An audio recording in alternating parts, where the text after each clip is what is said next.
Welcome to Brain Ponderings, your window into the world of neuroscience research with conversations with experts in their particular subfield of neuroscience.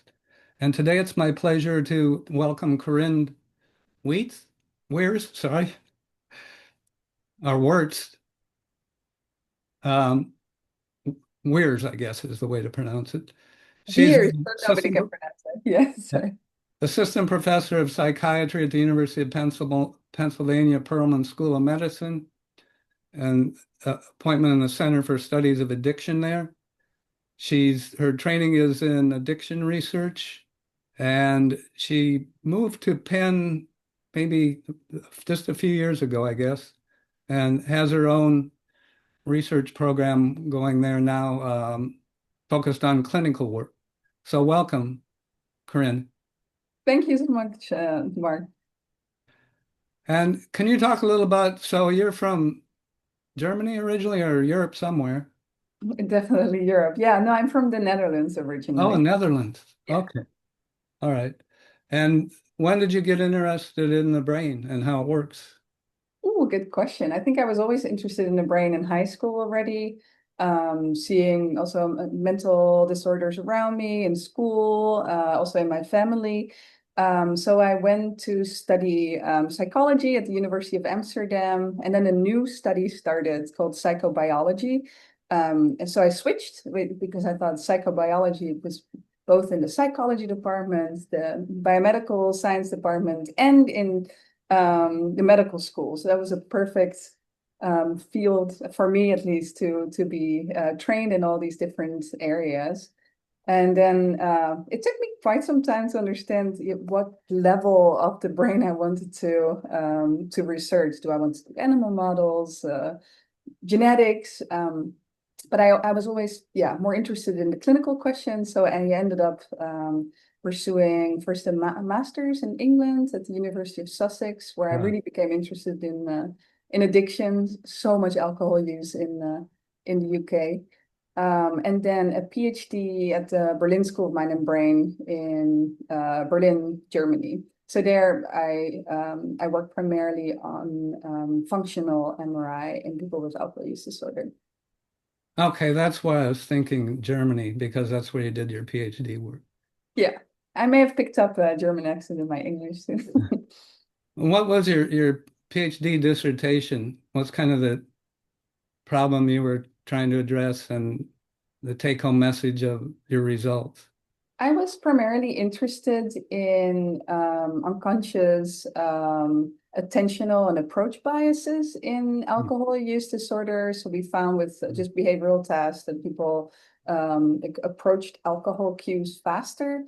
And then I coupled it with the functional MRI and showed that more reward-related brain areas, such as the nucleus accumbens and medial prefrontal cortex, were implicated in that. And then we performed a behavioral training that taught people implicitly to disengage from these cues and found that that reduced this triggered brain reactivity. So I was really intrigued by, can behavioral interventions have an effect on the brain? I had Roshan Cools on a previous one. I'm sure you know her, and Yes. we were focusing on cognitive control and ADHD, and but so you mentioned the nucleus accumbens, which is kind of key brain center where dopamine's released onto, and that's a lot of the focus for addiction. But there's also dopamine neurons that project to the prefrontal cortex and kind of they're very important in your like impulse control and be able to focus and stay on task or shut off impulses, I guess was one thing that prefrontal cortex does. Yeah, Roshan is fantastic, and yeah, leads a lab on PET or positron emission tomography in Nijmegen in the Netherlands. So during my PhD, I was not involved in PET research, but then when I moved to the NIH to work for Nora Volkov as a postdoctoral fellow, that's where my PET training started. So also, yeah, measuring dopamine D2 receptors, which are very much downregulated in people with addiction, including alcohol use. And so Nora's the director of NIMH. And so how was that working with her? I mean, she's got a lot of things going on. And so did she have a lot of staff under her that worked with you on a day-to-day basis? Or I'm just kind of get idea how much.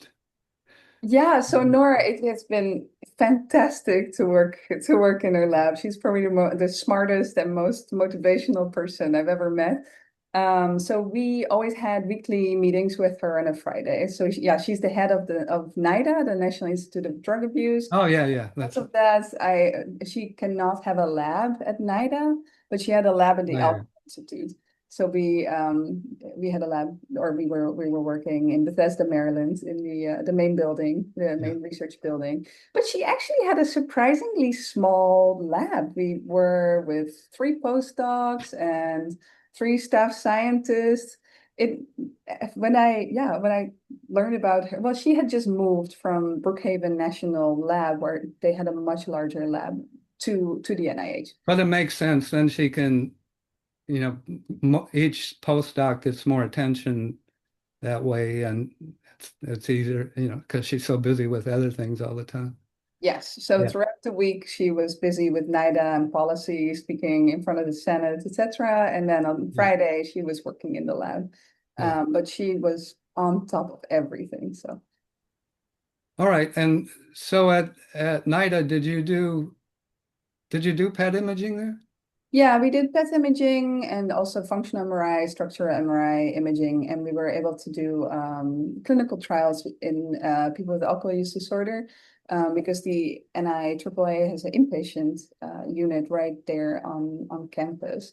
So we did a lot of brain glucose metabolism with FDG, which is commonly used for Yeah. cancer research, Alzheimer's research. And for years, she had already found that people with alcohol use disorder have lower glucose metabolism. And when people drink alcohol acutely, also glucose metabolism goes down by roughly 20%.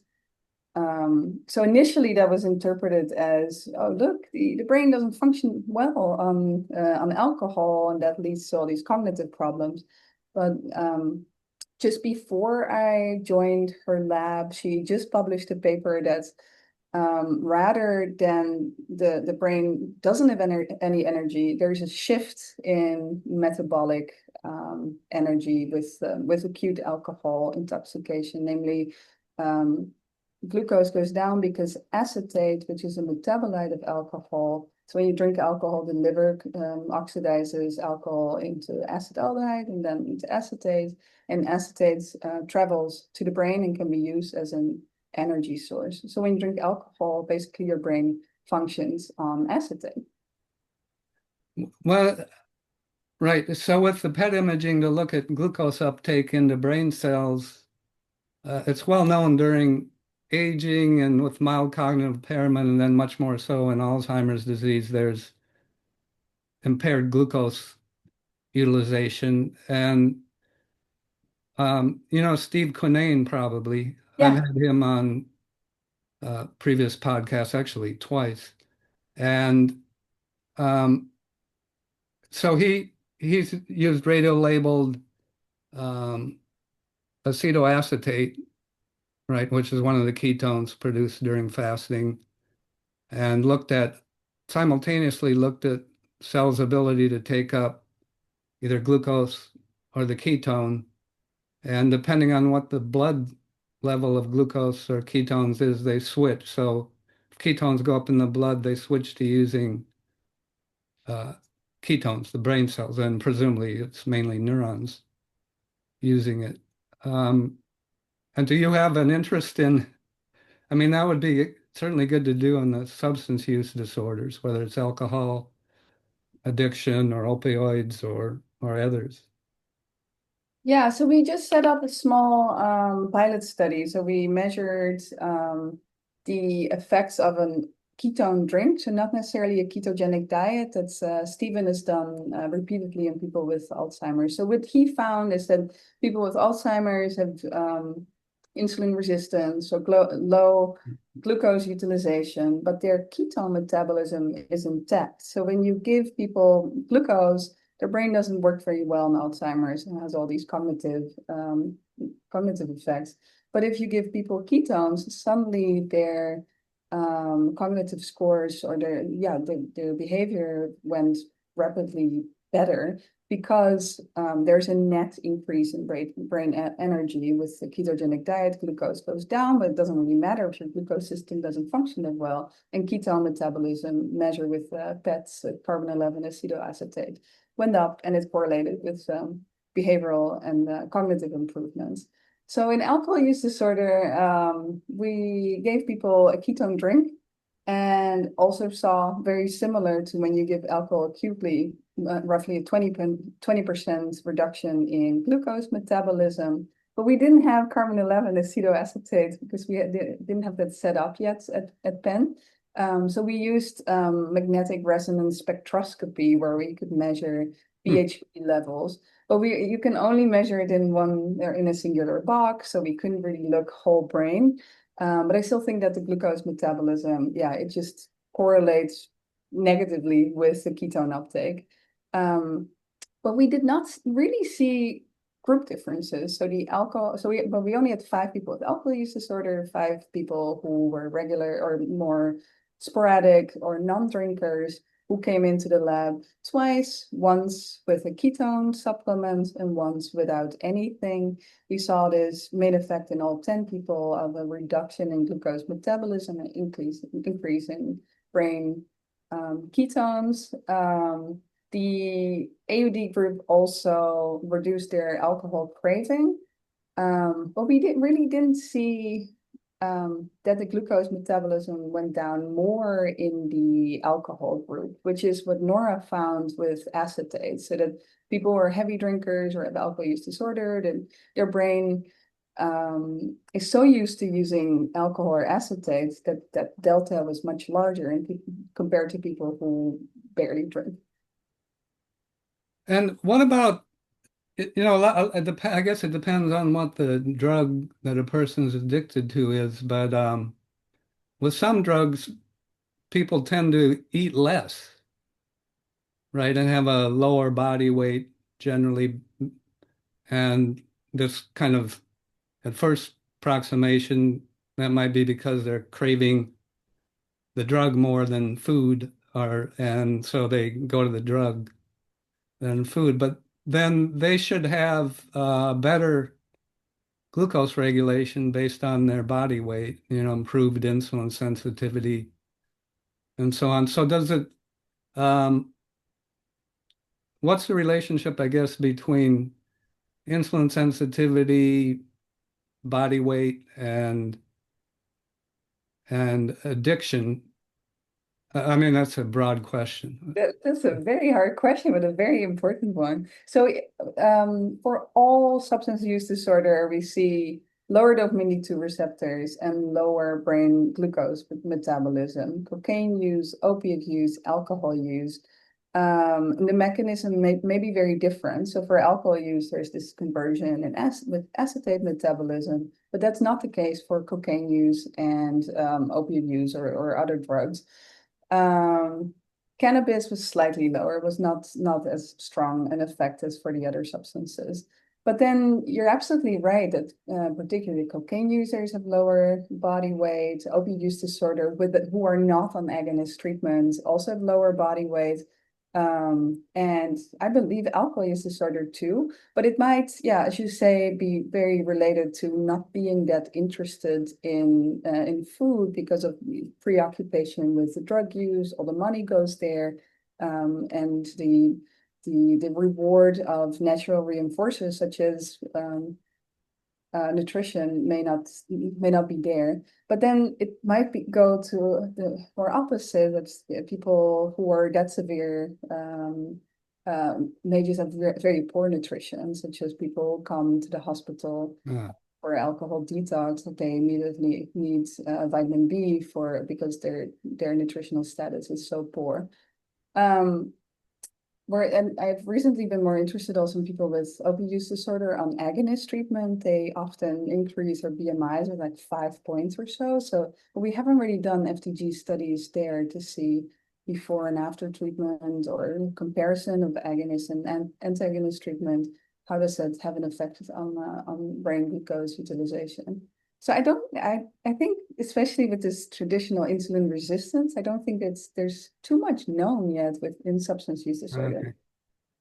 And what about levels of exercise in like cocaine would intuitively I mean sometimes I guess people take cocaine so that they're more alert and maybe they're more active, whereas a different like alcohol is kind of suppresses activity. And so the obvious relationship that to energy metabolism is that exercise, you burn more calories, you tend to have better glucose regulation, so on. So have there been studies looking, of course, you got to get the person to be able to do it, but looking at the effects of exercise on craving, uh, on recovery, relapse, that kind of thing? I'm sure there have been, but I Okay. don't really know. I know some studies have looked at sleep deprivation. Primarily, people with cocaine have Hmm. so that they only sleep maybe 4 hours or so on average compared to general population of 7 to 8, and that poor sleep was associated with dopamine D2 receptor availability. It was completely down, but it doesn't necessarily translate well. I bet if you only sleep for 4 hours, you have more more activity on the other hours. But Yeah. it doesn't say anything about the quality. Like you can just lay down and not do anything versus running around, of course. But yeah, I think diet and exercise have been so underlooked in substance use disorder research and mental health in general for the treatment. Yeah. In Baltimore, they had this, I'm not sure that, I don't know the names of the people that organized this, but essentially they got drug addicts, or they weren't all drug addicts, but some are, that were homeless, and they got them into like a little running club where they'd run together each day. And they had really good results. I don't know if they published it, but I saw like an interview with the organizers and so on, and they interviewed some of the participants too. That is fantastic. I would bet that exercise improves the dopaminergic system and also through Yeah. muscle gaining and losing weight, the glucose levels in the brain. And it's something that when I worked in Germany with a detox center, where people received like a month of care. They were provided very good nutrition and good exercise. And we did a 3 week study pre and post. They came to Berlin to the MRI, and people did so much healthier after 3 weeks. Of course, no more alcohol in their system, but also their diet and exercise improved so much. Whereas here, I think in the United States, the diet in hospitals is really not great. Also, No. even at the National Institutes of Health, people had access to all sugary things, and that's really one common thing that people who detox from one drug, it increases sugar liking and sugar intake. So that might be something really to change throughout, yeah, Yeah, mental it health seems like practice. there's too much emphasis on using drugs to treat everything without any like risk reduction, prevention, or like early intervention with some lifestyle modification. And the healthcare system is for profit. So I guess it would have to, I mean, there could be for profit centers, right, for that kind of thing. There are for drug addiction, right, recovery um, from drug addiction, but maybe more, but more as a Yeah, I've worked with Care and Treatment Center here in Pennsylvania, and they have really good cafeteria food. That's right. And they do also do exercise programs. Yeah, But yeah, it's still hard. Like this uptake in GLP-1 agonist research yeah, is yeah. very interesting. Maybe, well, the just the injections themselves or the drug themselves make people crave alcohol less or drugs less, but also they may train people to stick to a healthier diet.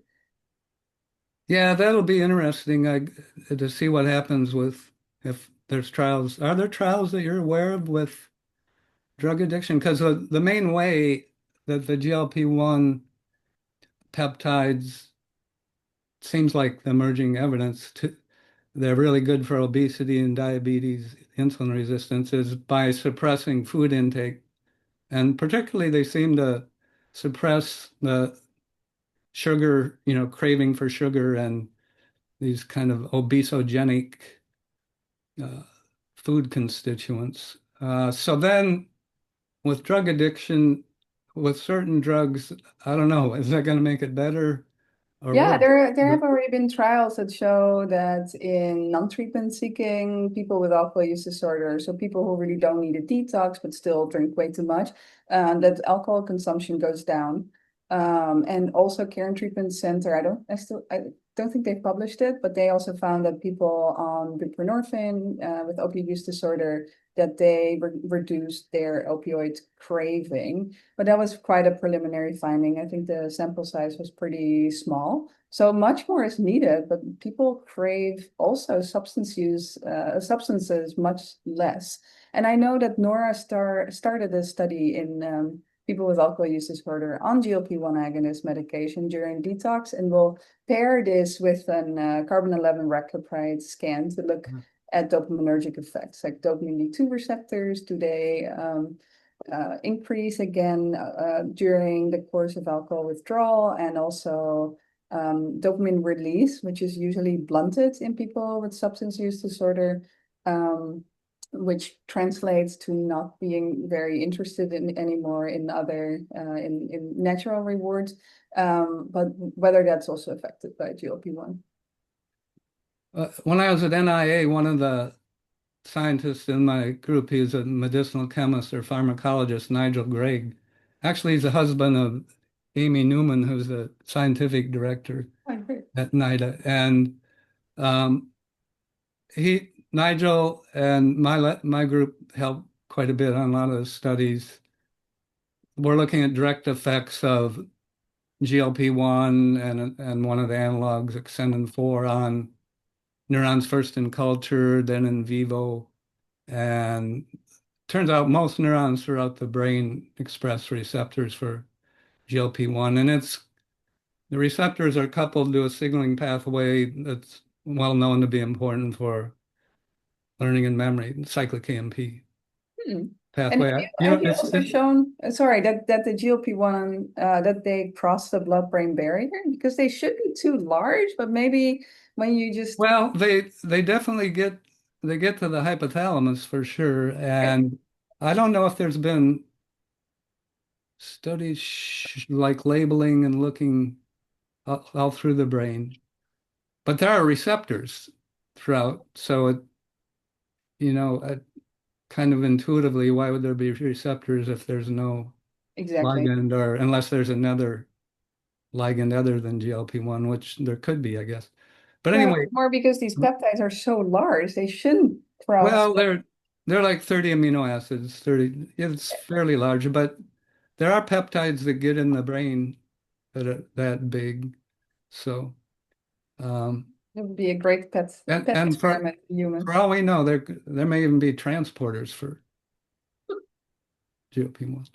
Um, right. So we found that um, GLP-1, if you just take cultured neurons and add it, it will increase BDNF production, brain-derived neurotrophic factor. And BDNF, as you know, it's important for almost anything the brain does, but it's very important for learning and memory and mood. And generally, it's thought and the evidence suggests that most of the drugs and other interventions that are good treatments for depression and anxiety disorders, they increase BDNF levels, and that the animal study suggests the increase in BDNF is part of the antidepressant, anti-anxiety effects. Huh. Um, so I'm wondering what's going on with BDNF in the brain and addiction. So, for example, I might imagine that cocaine or stimulants would you would think they would increase BDNF because it's activity dependent, and it may in the circuits may be involved in the um, addiction particularly. But do you know about that?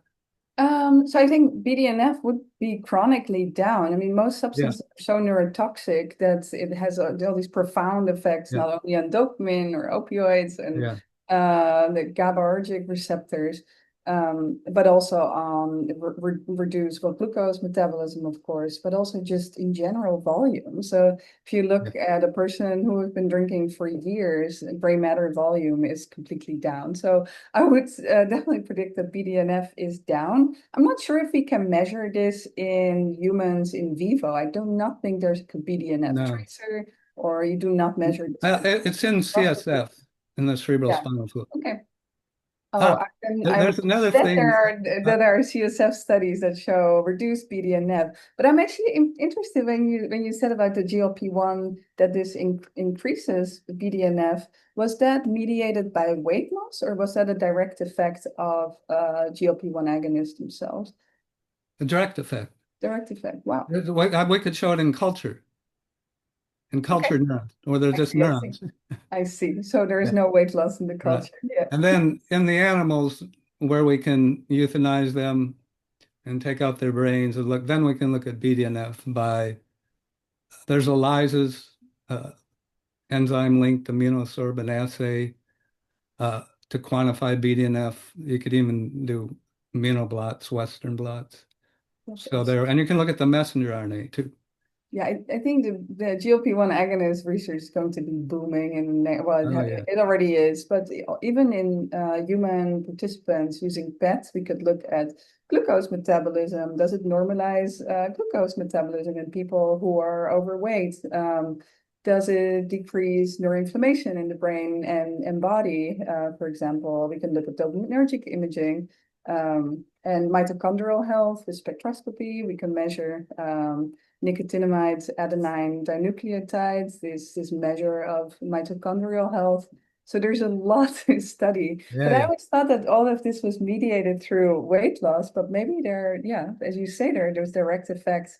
And yeah, it corresponds with what people say, like within the first day, people say, huh, my craving for food is yeah, gone. I'm not sure if it's substance use that's the same. That's with there's an immediate effect of wow, I do not want to drink alcohol anymore, or if that's more like a learned response that once you drink, alcohol may not be absorbed as rapidly, so that fun rush of alcohol in your system may not be there, and that leads to not wanting alcohol. But maybe all of this is involved. So, in direct effect, like, okay, I don't really want this dopaminergic response anymore. And also, when I drink, I don't feel as good as I used to.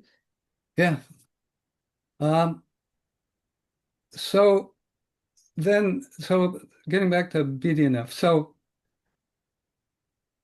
um, as you know, there are well, back in the 50s, I guess, there was some evidence that psychedelics can be beneficial. I think that was for alcohol use disorder, the early work. And then there's a lot more going on in that area now that there's funding and it's essentially legal to do the experiments. And the psychedelics they profoundly increase BDNF levels too. And I don't know if you know, uh, is it Rob Malenka? Oh yeah. Yeah. So he came up with this term, disruptive psychopharmacology, where, and it's mostly focused on MDMA and the psychedelics and they cause so much profound alterations in neural activity and changes in connect, kind of dissociating the sensory input from ongoing thoughts in your brain. So it's kind of your brain starts generating a lot of interesting experiences. And yeah, but so BDNF goes up with that too. Um, Huh. So it might just be that there's been, psychedelics and alcohol just acutely increase BDNF, but then maybe at least for alcohol chronically there's a reduction with neurotoxicity. I don't know if alcohol will increase it acutely. I might predict not. Um, so before we went on, we briefly talked about, or you mentioned intermittent fasting, which is something my lab worked on a lot. And so I wrote a paper for Nature Metabolism recently on this idea of intermittent metabolic cycling and kind of optimizing brain health and resilience, and with like exercise is obvious example where you have like a kind of, it can be moderate, even extreme, relatively short-term stress. It's a stress when you exercise.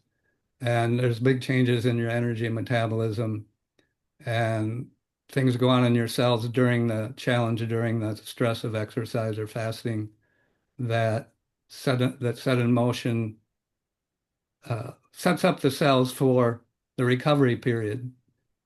So like during the challenge period, cells go into stress resistance, conserve resources mode.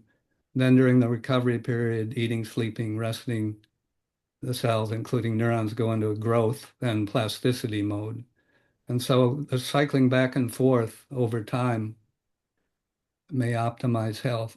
Um, so I think, yeah, I'd encourage you to try to do the intermittent fasting study if you can.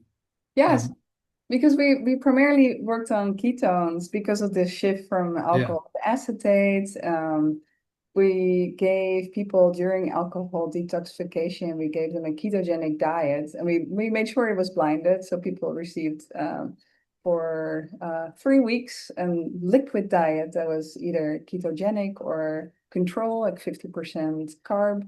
And the people also ate some snacks on the side because in the beginning they were complaining like we need some solid food. So okay, fair enough. But especially for 3 weeks. But the effects are pretty drastic. So people are treated with benzodiazepine, GABAergic medication during alcohol withdrawal. And for some people, this is really necessary to prevent seizures, for example, especially in those first few days of very severe alcohol withdrawal.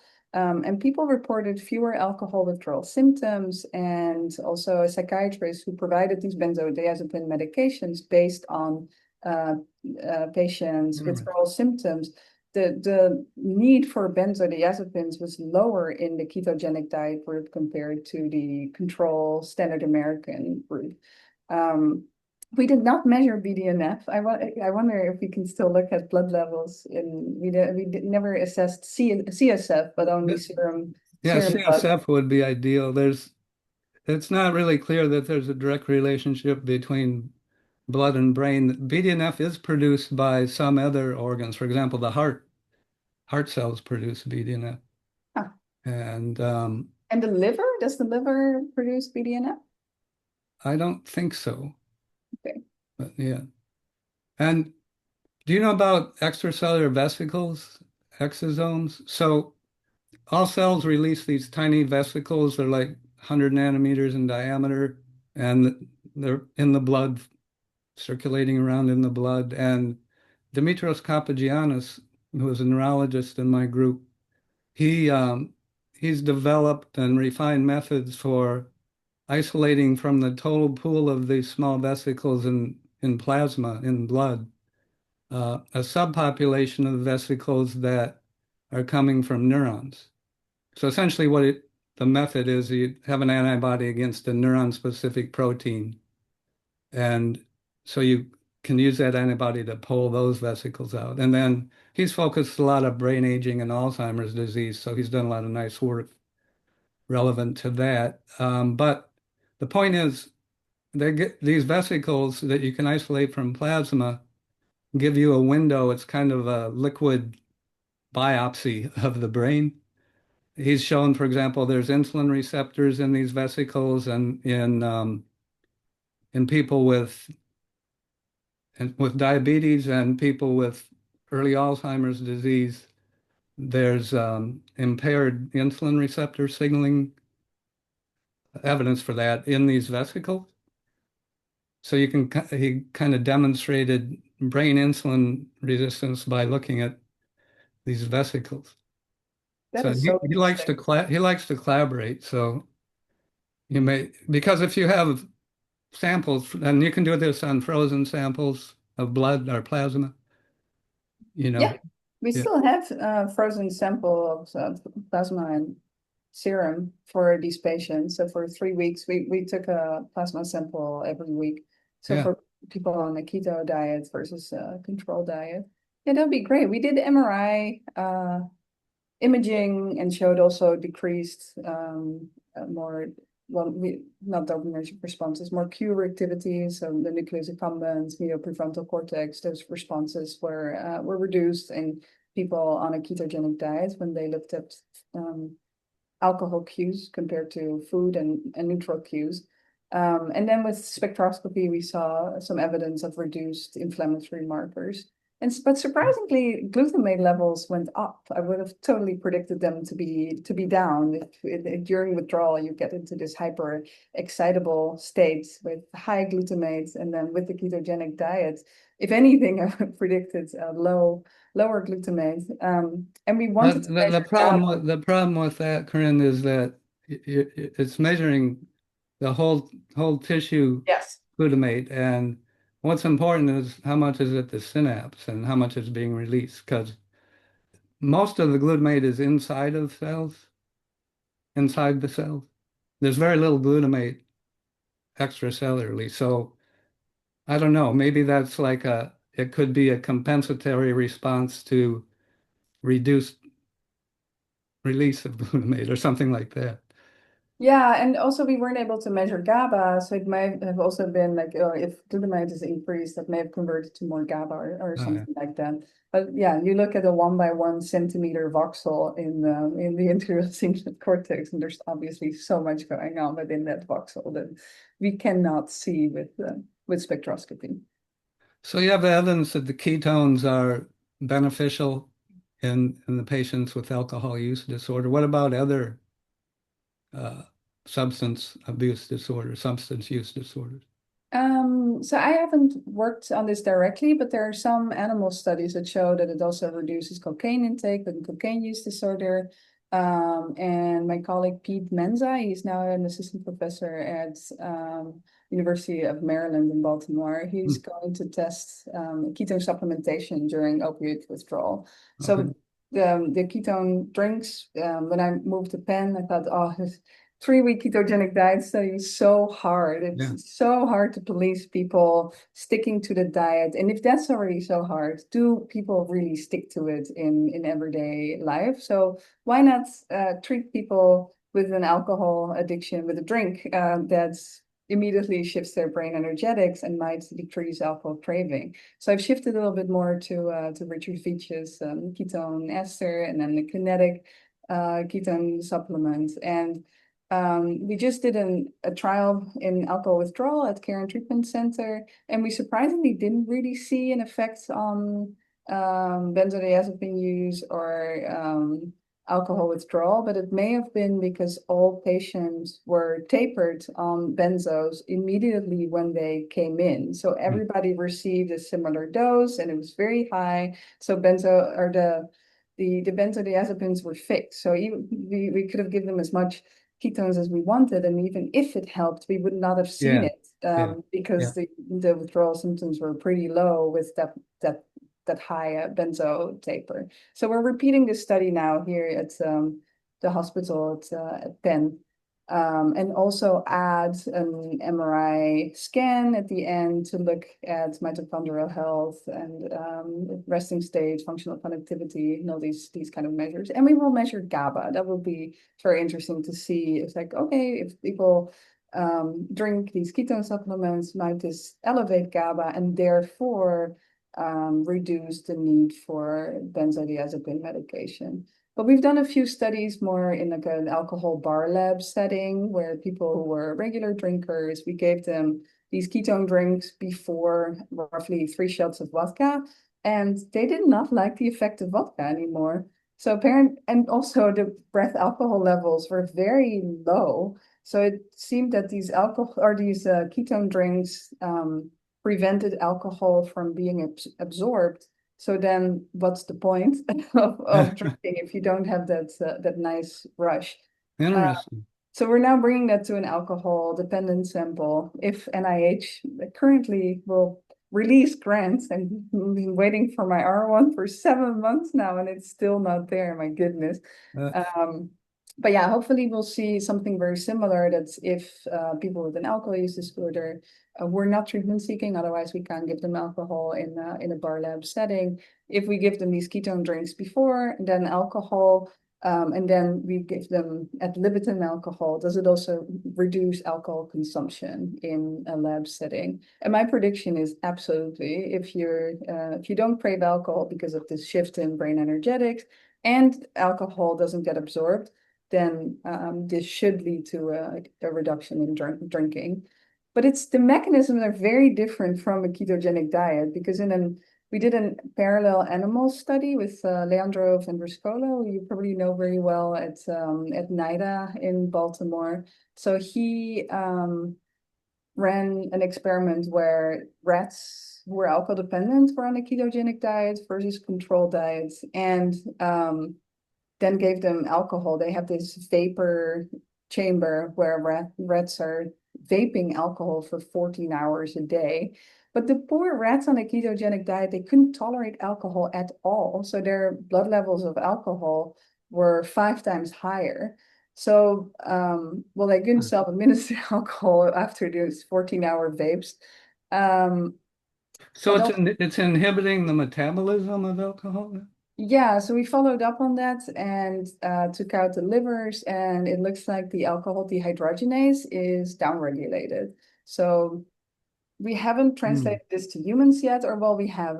We started the experiments, but we did only a 3-day ketogenic diet in humans. It doesn't really have an effect on alcohol But it metabolism. could, so ketogenic diet, uh, elevation of ketones is not the only thing that happens because these ketogenic diets are very high in saturated fat. Essentially, that's what it's like eating butter or lard or something Yeah, like that.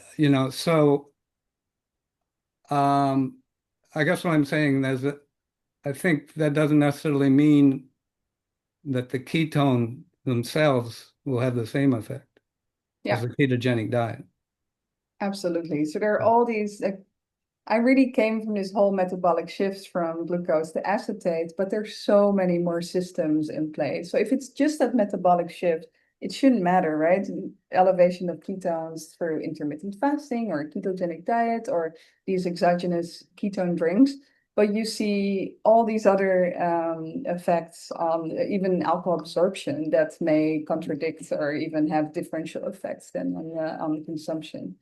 So. The the ketones, yeah, so they have signaling functions. It's very clear now. Essentially, I consider ketones, particularly beta hydroxybutyrate, BHB, the BHB ester you're using. Um, I think it's a hormone. It's released from liver in response to fasting or extended exercise, and it circulates in the blood to various organ systems, including the brain.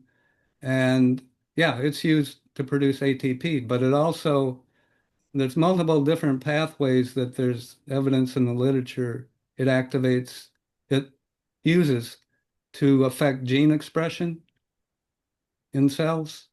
And we found BHB will stimulate the BDNF gene and increase BDNF mRNA and protein levels. You mentioned GABA, and as you alluded to, but I don't think you mentioned it. So ketogenic diets and BHB will suppress seizures. And ketogenic diets are used in the clinic for people who don't respond to epilepsy drugs well, but BHB will do the same thing.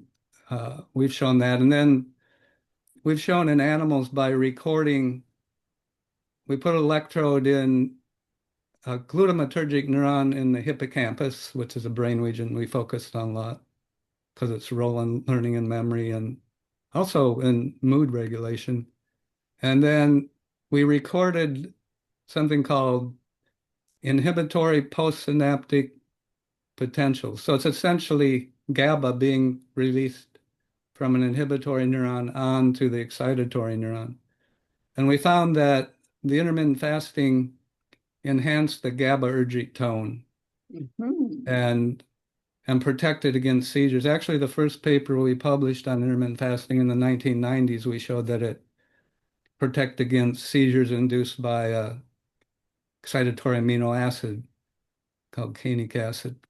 Wow. Um, So is then an increase in this IPSP, does it correspond to an enhanced GABAergic tone? yeah, yeah, Okay. yep. And fasting did that? Did BHP do this directly too?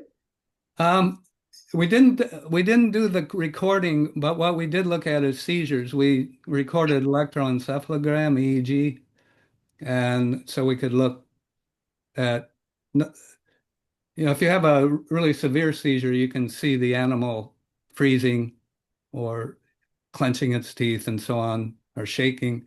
Um, but you can have like subclinical seizures essentially, or increased bursts of activity.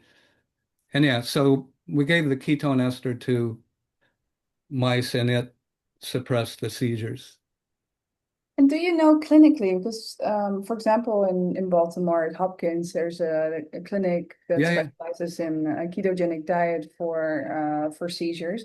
But would intermittent fasting, would that lead to similar effects? Yes, I've tried to get them to do the trial of But they people. haven't done it yet. They haven't done it yet, Yeah, I but guess the trouble with the intermittent fasting and with the ketone drinks is that you have more variability in BHB levels. If BHB is really the contributor, then you would yeah, like that's true. maintain a stable and the only the But only way to do that is well, being in steady interestingly, ketosis. the intermittent fasting, we found that it takes at least 2 weeks for us to be able to see the increased GABAergic tone. Okay. So it's not an acute effect. It required, several rounds of uh, fasting, eating, fasting, eating, fasting, eating. So intermittent ketogenic state. Um, yeah, so So that might also be too long for somebody in acute alcohol detox for those first 5 days. Even yes. a ketogenic diet was because we had an ethical problem. So ideally, when somebody comes to the hospital, well, ideally the experiment was we give people a ketogenic diet when they're still drinking. Then 2 days later, when they're in ketosis, they come to the hospital and then they detox of alcohol. So their levels of ketosis was stable.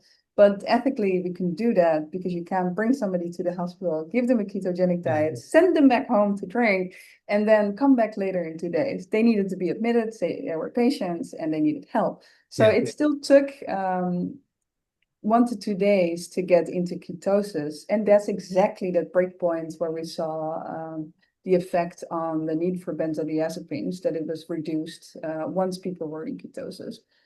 So that's, yeah, the ketone supplements, the ketone ester should overcome that problem. And there have been some animal studies that show that the ketone ester was similarly efficacious in reducing alcohol withdrawal in rodents compared to the diet. Right. So there's some problems with the substance use disorders that, like the one you are issues, ethical issues. And what about an addiction that doesn't involve drugs, like gambling? Gambling's a big deal is sports gambling now. There's a lot of people getting addicted to sports gambling. There's ads all over the place. Particularly people who like sports, follow sports, right? These online gambling companies will say, well, essentially they say, we'll give you $200, um, that you can use to see how the gambling goes. And then some of them, the idea is, it's kind of cruel in a way, but the company's idea is that some of these people will become addicted, or not necessarily addicted even to where it drastically affects their life, but enough to keep spending more than $200. And of course, in the long run with gambling, in the long run, you're going to lose money. Yeah, It's all rigged and they in still that deliver way. tradition. But it might be, someone with a gambling addiction might be interesting to try in them. I don't know if is there people up at Penn that are studying gambling addiction? No, not at the Center for Studies of Addiction. Nobody's studying gambling, surprisingly. And we've just started first cannabis use disorder. Also, traditionally, people don't study it. It's opiate use disorder, alcohol use Yeah, disorder, cocaine use disorder, and some methamphetamine. So gambling we haven't started, but it's could be almost more like a pure addiction, right? Without the interference of right. substances themselves. But I would predict that, yeah, being in ketosis would reduce the need for this dopaminergic stimulation constantly, and I bet GLP-1 agonist medication would have a similar effect. So for ketones, it also reduces appetite, for example, and the craving for Yeah, yeah, yeah, sugar-rich food, which I totally think is an addiction too, yeah. particularly if you don't have this increase in glucose spikes throughout the day that's only want you to eat more. Yeah, so that might be interesting to see who's doing stuff with gambling addiction, and if it's I a know whole that nother in China gram. it's such I a mean, big you've got field. right. I mean, you've got the whole setup there, Penn. You just have to go to your grant proposal and replace alcohol use disorder with gambling use disorder, and Yes. then submit the If, proposal. if anything gets funded these days, it's a really hard time because with the proposals Oh of yeah, 30% reduction of the NIH money, my goodness, like how will we all and it survive? keeps. I mean, it's so sporadic. A few weeks ago, it looked like they're gonna, you know, kind of reinstate funding for a lot of people. Then I saw something just a few days ago that the Supreme Court says they don't have to, um, essentially don't have to, even though this was congressionally uh, Money put, authorized, yeah, the money that, so I don't know. It's crazy time. definitely a crazy time. We'll stick around, but I'm lucky to have a European passport. I could always go to Europe, and they're trying to attract people from the United States. But I know. I know. honestly, I mean, there's nothing like the NIH for research funding. Yeah. When I compare what I've been able to do in the last 10 years here in the United States compared to Europe, there's no way. Go But go to go to Denmark and do GLP-1 addiction stuff. that would Right, be because great. they have, is it Novo Nordisk is there? Yeah, Novo Nordisk is That's like, probably the main producer of well, money basically in or the economy in Denmark. And yeah, Anders Fink Jensen, he's a professor and a psychiatrist in Copenhagen. He really put GLP-1 medications on the yeah. market or in the field of alcohol use disorder. So he did the animal studies also with the Ah, ketone monoester and a ketogenic diet in animals. But he already said 5 years ago, like, Corinde, why are you are so interested in these ketones? Look at the results of GLP-1 agonists. It's like, yeah, but nobody wants to do that with injections. Like, why would you want to take an injection every week? And look at the field now. So many people benefit from these drugs. yeah, that's still surprising to me because it's like a hormone, and usually hormones, they're released in response to some signal. So GLP-1's released from the gut into the blood when you eat, particularly sugars. And then it goes to the brain, and it also affects insulin production in pancreas and insulin sensitivity of liver and muscle. And so it's normally GLP-1's only produced transiently, and it's actually down most of the time, Hmm. right? So now you have the subcutaneous GLP-1, so like constant release. So you got constantly elevated GLP-1, and it's just surprising to me that that doesn't have some more adverse side effects than have shown up so What far. side effects would you predict? I don't know, I mean, but there's an increase in pancreatitis, some people, but it's very yeah. rare. And then increase in, or some people claim that it's induced blindness. Uh, what else? Well, I think we don't know, right? Psychiatric. Because we know a couple things it does. Well, anorexia is one thing. Yeah. So if you start, if you have someone with, say, opioid use disorder who's already low body weight or cocaine or whatever, and then you give GLP-1 and now they have, they previously had 20% of their normal appetite, now they have like zero, that's not going to be good long term. I guess if it gets them off the addiction, yeah, I don't know. It's hard to say what's going to happen. Yeah. Yeah. But there might also be like this loss of control and dopaminergic craving for substances may be very tightly correlated with craving for food. So there may also be very different people who have anorexia and Oh, an opioid substance use disorder. I see. Maybe more taking it to suppress negative feelings, for example. Yeah. Yeah. So we Oh, really should go look more at yeah, personalized medicine. But I completely agree with you that GLP-1 medication could be dangerous for people who are already low body weight. yeah. Why suppress appetite more? And it should be seen as more almost more like a serious side effect than for using it off-label for Yeah. Yeah. addiction. You're better off with exercise or moderation in calorie intake, intermittent fasting. Yeah, but Um, the interesting thing is that so many people show now, like, oh, I've done exercise for 10 years, but with the GLP-1, finally I don't have this food noise. And this is the only way now I can reduce weight. Like uh, exercise alone may not necessarily reduce weight in many people because they just keep eating. But yeah, tracking or eating more after yeah. they come home from the gym. And Yeah. but intermittent fasting, yeah. Well, that's because they're sitting at the front of the screen doing sports gambling and eating junk food. Yeah, it's hard. What?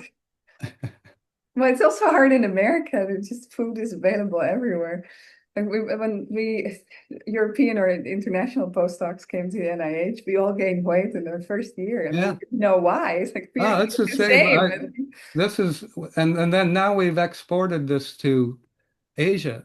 It used to be that like in the 90s, even early 2000s, I'd have say a postdoc from Japan or South Korea or China, and they uniformly have like, I'd say low, low normal body weight. Yeah, And then when they, they do a postdoc for 4 years or whatever, 5 years sometimes, and then yeah, they gain weight. But then now there's Kentucky Fried Chicken and McDonald's and high fructose corn syrup in drinks in those. I don't know about China, maybe not in China, but definitely in Japan, definitely in South Korea. So first it was tobacco where we had big problem here with nicotine addiction, tobacco. Well, it still is, but it's not as big as it used to. And then finally the tobacco companies had to do something and there's some improvements, but then they just started selling all their tobacco to Asia, the American uh, uh, tobacco. industry. So now there's a lot more people smoking in Asia than there used to be. Yeah, I know. It's one of the first thing in coming to the United States, like why are people so big and nobody smokes? Yeah. Why is alcohol so expensive? Some people don't drink as much. But yeah, Okay. long-term effects of GLP-1 also just it might also there are some incidents also that people say like, yes, I lost a lot of weight, but now um there are also anxiety and depression seem to go a little bit higher. It might also just be like the the amount of pleasure you get from eating wonderful food may also be eliminated to some degree. So that may also influence in the long term. Like, yeah, It could be. but To finish up, what about aging? Typically, I guess, me included, think of people with a substance use disorder are often younger or middle age, and what about addiction and aging? Is there much research at all done on that? um, well, particularly alcohol, I mean, there's definitely high use of alcohol in the elderly, and Yeah, that becomes a more increasing problem. So yeah, the most drinking occurs yeah. in younger adults, maybe adolescents, younger adults, college, and then when people get more responsibilities, having a job, having a family, it just decreases again, and people don't really have a substance use disorder for life. But then there's a more recent uptick in the aging population of drinking. Um, but in terms of the research, like I think aging and substance use have very parallel brain processes, reduced gray matter volume, white matter volume, the glucose metabolism, very parallel in terms of it reduces with age, reduces with substance use disorder. Mitochondrial health is both declined. Resting state brain functional connectivity declines with aging, declines with substance use disorder. So there's a more interest in looking at substance use disorder as a model of accelerated aging, and Ah, also yeah, yeah. evidence, of course, that substance use disorder may lead to dementia and Alzheimer's disease, more aging related diseases. Um, but yeah, I'm not sure if that And then inflammation too, right? and inflammation, absolutely, Yeah. absolutely, yeah. So then it kind of makes sense uh, that lifestyle factors that kind of counteract aging might also at least counteract, if not being, extremely effective in reducing addiction, may help lessen the adverse consequences, in people who recover. Because you can imagine if you have addiction for some extended time period, during that time period, there's a lot of bad things going on. And then even if you recover, having gone through that period may lead to earlier onset of age-related problems. Yeah. But then there's always this, I mean, one used to think like, oh, well, maybe one glass of alcohol per day might be good for the heart and good for your mood, etc. But now the evidence really shows like, no, there's no safe alcohol. It leads to all these different cancers. But still, if you look at the statistic in terms of people who are completely abstinent versus people who may drink occasionally, the people who drink occasionally still live longer lives, but it might be somewhat flawed, namely that people who don't drink at all, that they don't drink because of other health conditions. But even in animals, the animals who prefer alcohol tend to live longer, I believe, but I don't know exactly. I need to look at the original papers. That animals who prefer alcohol actually live longer than animals who don't prefer alcohol. So there might be some evolutionary benefits to liking alcohol. Maybe It it's may just have to do with the taste. So, the reason some people, particularly children, don't like to eat vegetables and certain fruits is because they have very bitter taste. And I remember like the first time I drank some beer, it had a very bitter taste. It's something like the first time you drink it, you'd say, "Oh, that's really bitter. I don't like," or even coffee. And so there's but these bitter tasting chemicals are, I guess what I'm pointing out, maybe, the bitter taste will, Will prevent you. yeah, I don't know. Yeah, I Yeah. think Bacardi Breezer has solved that problem by just selling all these colorful, sweet drinks Oh, with yeah, alcohol yeah, yeah. that hooks younger Oh, children, adolescents up to drinking alcohol. it could be a And it's double whammy. but it's the same with alcohol or rats making them drink alcohol. You first have to increase sugar content, and then they'll drink. Then they learn to parody taste with the Ah, effect, and they'll drink it even without sugar. And I ah. think it's the same for Well, that humans. makes sense, right? Wine has sugar in it. Beer has carbohydrates, so unless you're drinking like pure alcohol, uh, the, I guess what I'm saying is people will more easily consume those things that Yeah, have something sweet. yeah. Yeah. Yeah, and there's some research that suggests that people who are super tasters, so they just taste the intensity of bitter much more intense, that they're more protected against or that they reduce or it reduces their drinking of alcohol and coffee because Interesting. they just can't get over the taste. So Interesting. even if they like the effect of alcohol, they wouldn't still drink it. Hmm. So. Interesting. Okay, well, we've used up a little more than an hour now. I enjoyed talking with you, Corinne, and keep up the good work. I hope the NIH gets your money to you soon. I take it you got a good score. Yeah, the score was 23. It was an ESI, it was RO1, so it should have Yeah. been funded in December. But yeah, then especially earlier this year, I mean, December usually becomes February, and then Trump came into office, and I think yeah, many grants, of course, got defunded, and there's all these regulations with the indirect costs and many court orders. So it's just been Yeah. a longer journey, but Yeah. I'm still hopeful that it will come one day. Okay. Well, nice to meet you. Thanks for taking the time. Thank you so much for having me. Bye.